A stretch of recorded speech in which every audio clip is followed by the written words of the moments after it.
Thank you. I appreciate it. Thanks very much. Okay, Dr. Walensky, I have a question for you regarding the cruise industry. Throughout the pandemic, I expressed significant concerns and actually led multiple letters about the COVID-19 restrictions for cruise ships and the level 4 travel advisory that unfairly targeted the industry. These restrictions were not backed by facts or science, but rather an executive branch overreach, and they did nothing to actually mitigate public health concerns.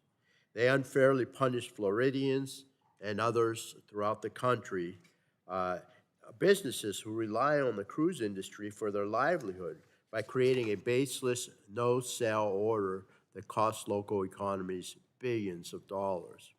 Dr. Walensky, do you know how long the cruise industry was prohibited from operating as a result of the CDC orders? I know we worked closely and hard to try and open the cruise industry as soon as possible for all of the reasons that you know. We also know that during the COVID-19 initially came to our shores literally through cruises. And so we worked closely to make sure that those cruises would be safe, that we could implement mitigation strategies with the cruise liners so that they could be both safe and operational as soon as possible. But I would have to go back. I don't know off the top of my head, but I'd be happy to get you the information as to how long they were closed in the timeline there. Does 16 months sound about right? It may be. I would have to go back. Okay. The no-sale order remained in effect, in my opinion, far too long.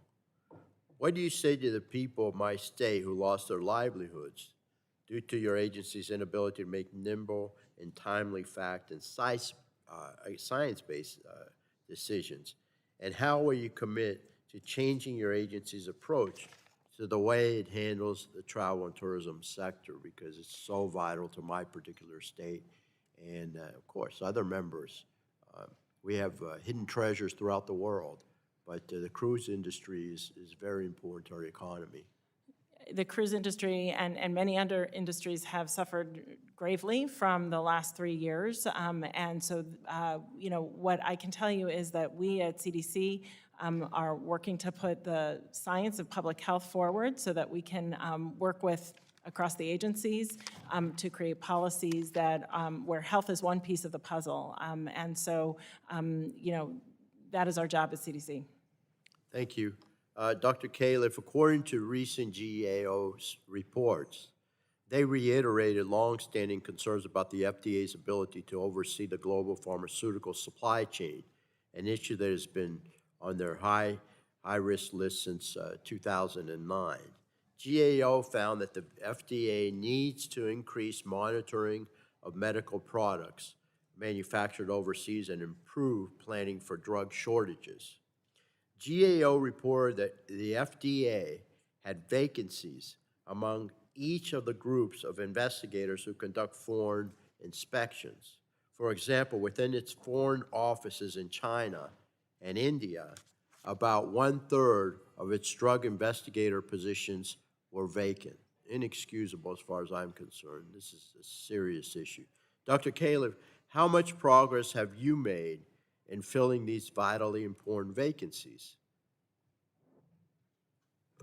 I appreciate your bringing this up. I couldn't agree with you more that there's a lot of work to do on the supply chains. I'd also point out it's not just an FDA issue. It's really an interaction of FDA and industry and other parts of government in addition. We are, thanks to the omnibus bill now, we have additional hiring authority in these areas to bring on more people, and we're hard at work in doing it.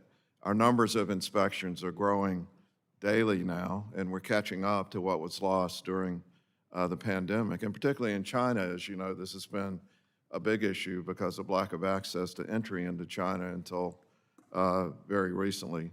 So we're glad to provide you with the numbers, and also we'll have a lot to discuss about how to make this better. It is a global supply chain. It's fragile.